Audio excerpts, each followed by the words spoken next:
What is going on, everybody? Hope you're all having a good Thursday. I'm just going to talk through this NBA slate. I'm actually going to go through and do things a little bit differently tonight, just because it's a weird slate. It's a big one. There's tons of news that could affect things. So I'm going to go and take a look and go reverse from the end to the front because we're going to probably hear about news while we're doing this. And yeah, it's just one of those slates that's just a total shit show a little bit. So we'll get into it. Then we'll talk a little bit of we'll talk a little the NFL afterwards.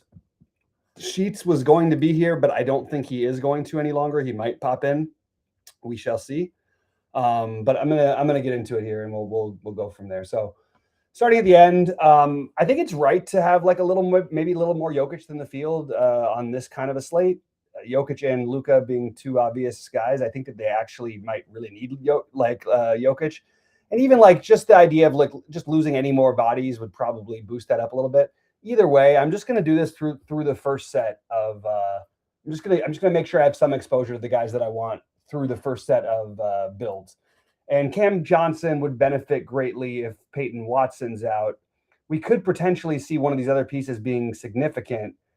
We'd like to have some clarity before we do anything, but for right now, I don't mind throughout the first series of games at least being a little bit overexposed to this game while there's still some Q marks and whatnot. Tough to know what to do here because also De Silva is it would be another value piece we could use. I'm sort of interested in everything else, assuming that let's just say he's not good to go. What does that mean? It's not like Jet Howard becomes like a must, but I think that you probably want to have some exposure. And I kind of like this spot also for Orlando a little bit. So I'm just going to have little bits of exposure to these things. I'm not going crazy with it, but I would like to have at least, somewhat near the field on some of these guys. I don't really care about the Wendell Carter play that much personally. He's been much better this year for what it's worth, but I do like Banchero quite a bit. And we obviously already have Isaac questionable. He's downgraded to questionable, so he's unlikely to play. We already don't have Franz and Jalen Suggs. Why isn't Paolo projecting even better? I understand that, he's after coming back, he didn't play as many minutes. I'm just going to see. We've got him at 33. I don't know, man. This feels like a fire Paolo, and honestly, even at 8,100 to fire up some of Bane as well. So I would like to be above this Paolo number, and I'll just make sure again. We'll see where we end up with it. But yeah, definitely going to want some exposure here. And again, I don't mind having De Silva through the first set. I'm going to end up with some of it no matter what. And I like this. I do like this spot for Orlando. I actually think if it was a smaller slate, I would talk myself into Batatse. Carter, we've seen him in the past get into foul trouble. He hasn't been as bad this year, but I like the idea of Jokic is a tough guy to play against, obviously. And unless they're going to go small with Paolo, which they might, I think that you could say that Batatse might end up being an interesting play, but I just think it's too big of a slate to try and get in with that kind of stuff. So moving over, Phoenix, nothing looks good to me here. If Grayson Allen is out, I think that all these other plays are decent. I still don't think that I need it. So I'm just going to sort of leave Phoenix alone right now. I don't know what to do with Golden State. Steph is a guy I like to play on smaller slates because he tends to not get much ownership anyway, and he kind of has to go off to get you there. I'm probably just leaving this game alone for right now. I'll still have some pieces because some opportunities because I'm going to have some late swaps available at 9 Eastern no matter what. Anyway, this is sort of where I'm at for right now. We don't have any question marks on Utah, and I always get scared of Utah value. So I'm going to leave Utah's projections alone. In fact, I might even bring them down a tiny bit, just the projections as we get a little bit closer, because some of these feel like Nurkic feels a little high as a median. Keontae George feels a little bit high, to be honest with you, even though it's not like he hasn't been proving it. Because this game's later, I'm not going to mess around with it so much, but I don't want to go out of my way to get exposure. Obviously, we're missing guys for the Lakers tonight. We have no Reeves, no Ayton, and no Gabe Vincent. I think that people are going to play a decent amount of LeBron. I am not in love with it, but again, it's early enough where I don't want to change it. I do want to make sure I'm not missing out on Luka here. I think this could be this is like an 80. What? Jesus, look, it's trying to give me all the Luka. I'm not going to lock him in, but and I like Smart a little bit for what it's worth. They've had trouble keeping up with these speedier teams, and I think they might need more minutes out of a guy like Marcus Smart tonight. I'm just putting a little 3 next to him, nothing crazy. And we're going to end up with some Jackson Hayes exposure, assuming that he starts. I'm not 100% sure they will. The Lakers do some weird shit every now and then. He probably does. For right now, through the first series, we will put a little minimum there, and then we'll run and see how we feel about things before we get locked. This game here is just a complete mess. Brandon Williams, Brandon Williams, Anthony Davis, Najee Marshall, D'Angelo Russell. I think most of these guys play for what it's worth, but I'm not totally sold. So I would like to just make sure like I'm reserving some spots for the other guys. It's not like I'm putting a huge number next to this. And I'm not going to stick this. This is going to be just through the first series of builds. Obviously, late swapping every 30 minutes. So things are going to change. But I kind of want to make sure I go out of my way to look at Dallas, especially later. Because if all those guys are out, you're going to see an insane amount of value from Dallas.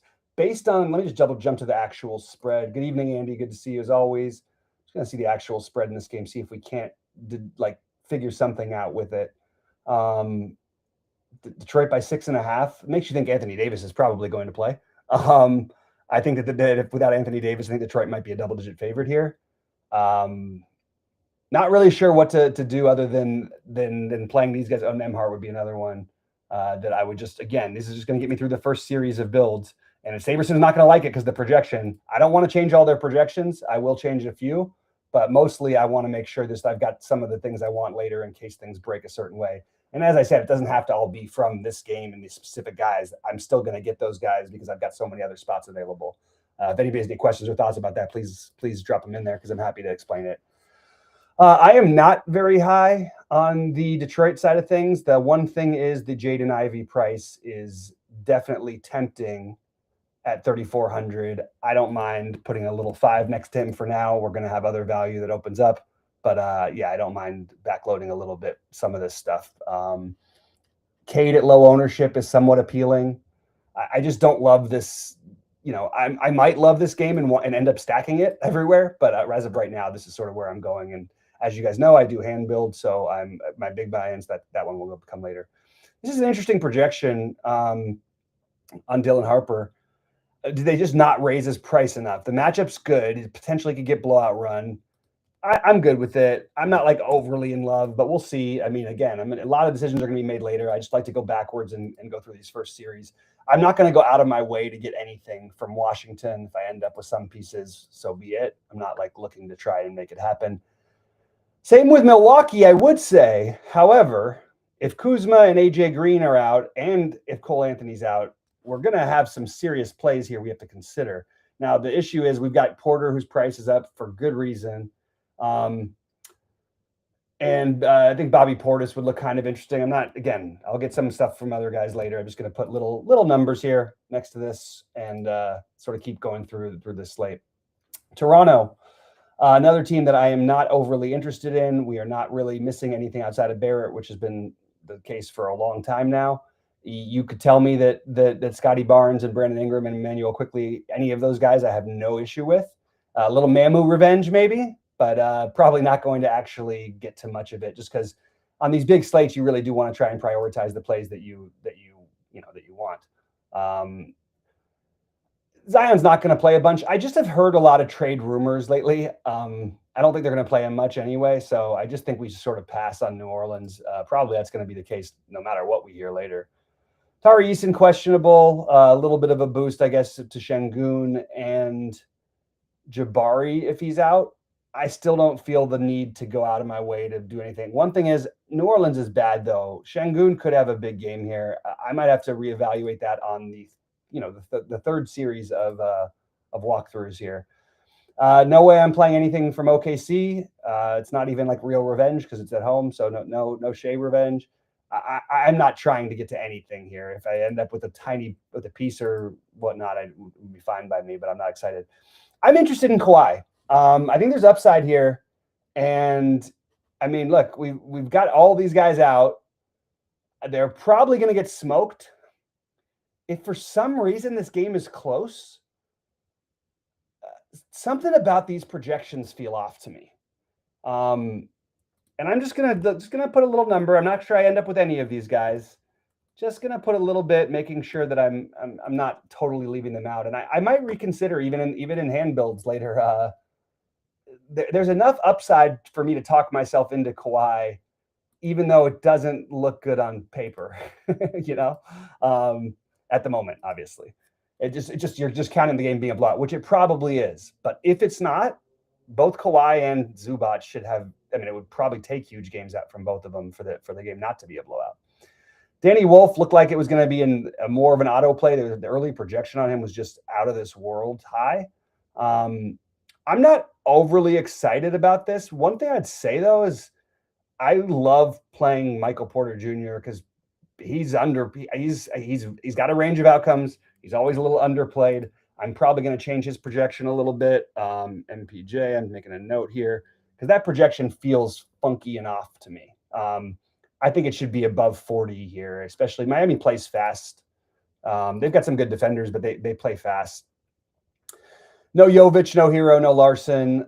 And Hawkins is projecting well. I don't really want to go out of my way for any of this. It does feel like they've got enough bodies to where they could try and make a lot of different things work without seeing anything different or knowing a different starting lineup. Yeah, that's sort of where I'm at. Charlotte and Atlanta, two teams I think should trade each other their point guards. So LaMelo's going to play, but he's going to be heavily monitored. Heavily monitored is what I've heard. I'm going to X him out. I mean, the word is heavily monitored. We've got a million games on this slate. Why do I need to play LaMelo? I don't. So I think that I just probably what do they even have him at for minutes? We have him heavily monitored minutes, and we've got him projected at 25. I just think that I can't do it at 8,800. I don't think I can do it. So I'm actually gonna just X him out. Look, he might arrive later in a lineup if we hear some other coach speak between now and game time. But as of right now, I just think that I'll skip. I'll pass. Where's my max? Why is that not popping up? Where is it? Sorry, guys. Oh, here we go. So LaMelo, we're just going to put it 0 unless we see something change projection wise. We hear something about his minutes. I actually kind of have a little bit of interest in Bridges and Miller tonight and Knipple. I don't know that I'm going to end up doing any of it. I would rather avoid the early games if I had to. If you told me this game was starting at 9 Eastern, I'd make sure to have at least 5% Knipple, at least 10% Miller, and probably at least a couple percentage of Miles Bridges. But as of right now, I don't think that I need to do that. Here's a play that I will go out of my way to make. Okay, so we have a minutes limit for Trae Young. We don't know what the minutes limit is as far as at least when I came on air. He's another one I'm going to X out. I don't think it's going to matter because you're not going to get him anyway, but I just want to make sure that I'm not ending up with what the hell was I doing with this Trae Young on a minutes limit at 9,500?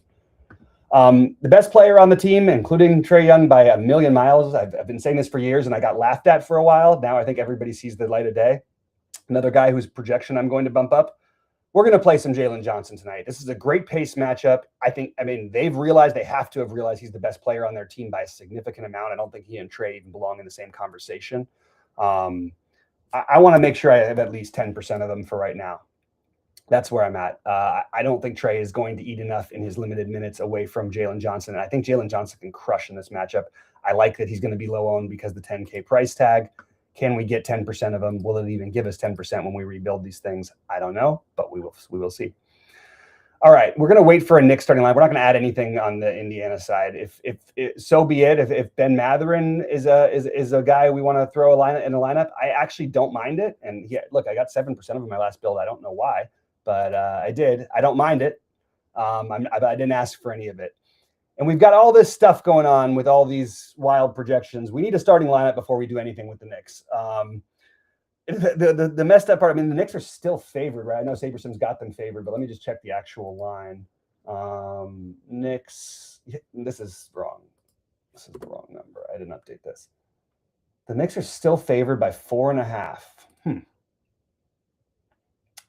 guess it makes sense because Indiana's not very good, but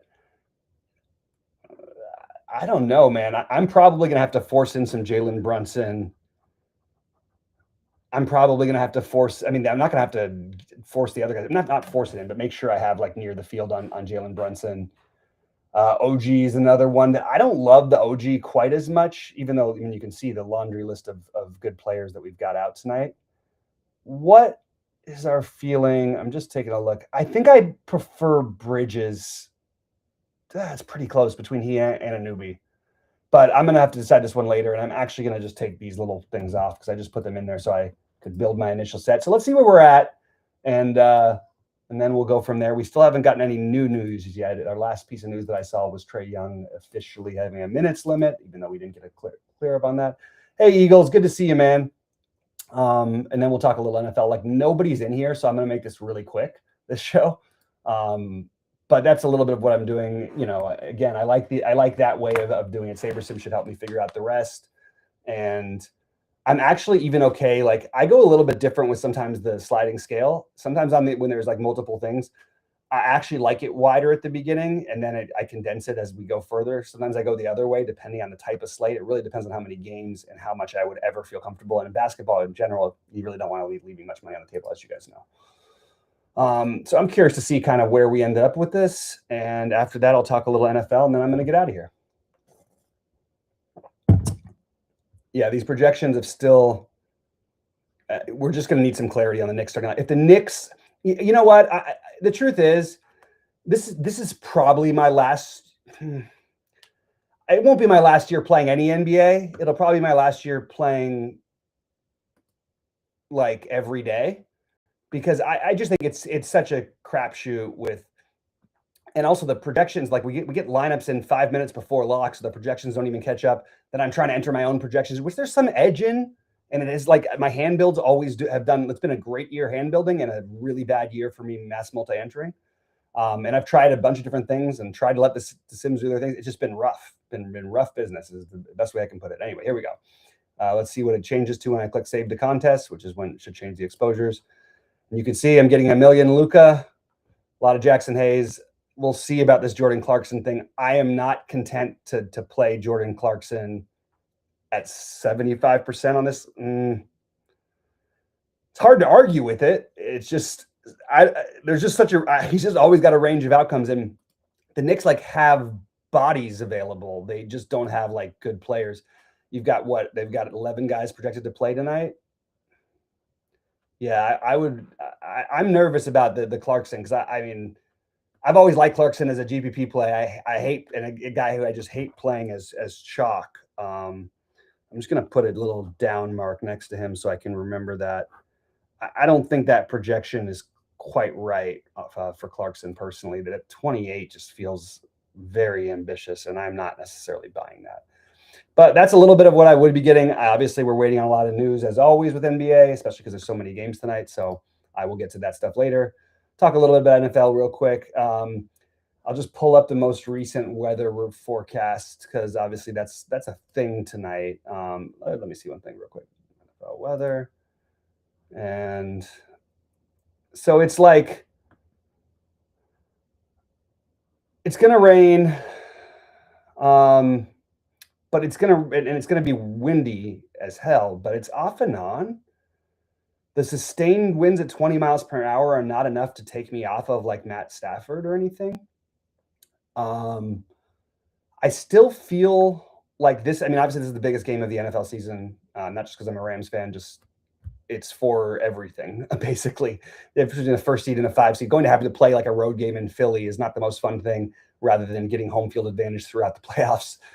Even though the Rams don't have a great home field advantage because there's, moved around 5 times. What do you expect? But yeah, so I'm curious about this one. So anyway, here's where I'm at. What I decided was, and right now this looks pretty chalky, right? Now there is some things that I want to force in. I'd like to be overweight the tight ends. I'd like to be overweight the running backs. And when I say tight ends, I mean all 3 Rams tight ends, and I mean AJ Barner on the other side. I really think there's some fluidity to how it could be for the Rams. I do think that it could be Davis Allen. I think it could be Terrence Ferguson. I think one of those guys will get in the end zone at least once. That's my guess. And I would like to be overweight each of those guys.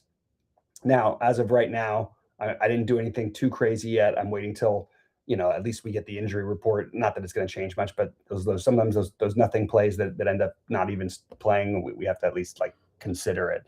And we've got Devontae Adams is officially still doubtful, not actually officially out, although I would be shocked if he played. I'd be very surprised, put it that way. And the other thing that I liked is the running back. I like the idea of getting to both running backs. So both teams played both running backs quite a bit. I'd like to be overweight Blake Corum. I'd like to be overweight Kyron Williams. I'd like to be overweight AJ Barner. I'd like to be overweight Kenneth Walker, and I'd like to be overweight Jack Charbonnet. That's just the captain side of things, but you can see where my, how things are getting a little different for me. I think even with this weather, the fact that Stafford's going to be low owned is something I might have to just manually change. This low of ownership for a quarterback is really rare, and I feel like the weather perception is driving some of this ownership, and I still feel like Stafford can, even if he only throws for like 180 yards, can still get there. And I don't look.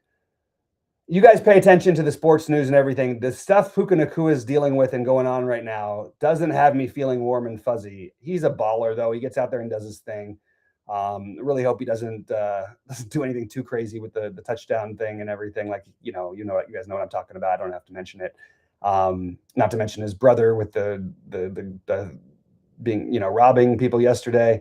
It's a little just a funky situation, and I would like to I probably end up right near the field on Nacua at owner as a captain, and I probably end up slightly below the field on JSN, which is going to give me the opportunity to play a number of different pieces. But tight ends, running backs, and save the best for last. I love the defenses tonight, especially the Rams defense. Look at the last 2 times the Rams have played Sam Darnold, going back to last year with Minnesota in the playoffs. He has not figured him out, and the Rams seem to have figured him out. So I would look, I know right now I'm getting right near the field. I'm going to probably bump up that Rams projection. And so that would be my take tonight. Rams they're both defenses, but especially Rams. Both running backs from both sides. Slight preference to the Rams, but I think it's close to both sides of it. And the tight ends, especially the Rams. And those are the main ways I'm going to try to attack this. And in my hand builds, I'm playing 3 big buy-ins. It's probably going to be one of the Rams tight ends in each, or one of the Rams tight ends in one, potentially Blake Corum as one, and that I'm thinking about. Thinking about Zach Charbonnet as another one, and I'm thinking about the Rams defense pretty heavily. That's sort of where I'm at. So hopefully this was a little bit helpful on you guys planning on what you're going to do tonight. I'm going to be glued to my computer for the next few hours. I will be in our company Discord, in the TrueDFS Discord. If anybody wants to go through anything or talk through it, I will be in there and happy to talk through it with you. Good luck to everybody. I hope you